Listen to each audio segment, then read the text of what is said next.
ดหยังมึงเนี่ยมันกะอันนี้มันเฮ็ดหมดสมอง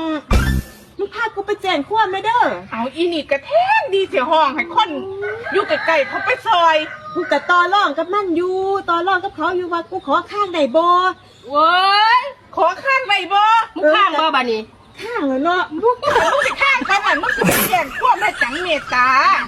ไปกูกลับไปกูบ่ได้ไปอันเรียกร้องอีหยังหลายดอกกูสิว่าเรียกร้องมึงหูหน้าคนอยู่บ่เดี๋ยวนี้ก็ฮู้แล้วเนาะกูไปนั่นกูอยากได้เกิบกูคืนเอาแล้วมึงไปนั่งพร้อมบ่เดี๋ยวนี้แม่นกับค่าข้างกูนั่นแหมโอ้ยเอาค่าข้างพร้อมมึงอยากได้ค่าข้างมึงก็สิไปแจ้งความอันแจ้งผู้ใหญ่บ้านหาสิไสหยังถามมันไปเอาน้ำมึงบ่แลกกันได้ตัวขายมันเบิ้ลให้มึงกันได้ตัวเขามึงสิว่ามึงบ่เอาหยังมันน่ะเอาบัดท่ามันบ่มาเดี๋ยวกูสิเฮ็ดจังได๋ก็ใส่อันนี้มันสิไปนำแม่เขาอันนี้มันติหนีบ่ได้ว่ามันจะไปเอาเกือบไปนี่กูว่ามึงบ่ได้ไปนำมาเกิบหรอกกูว่ามึงสิไปนำยามันมาหามึงอีกได้กูว่านี่เอาก็ให้ผู้ใหญ่บ้านนำให้ตัวเนาะโอ้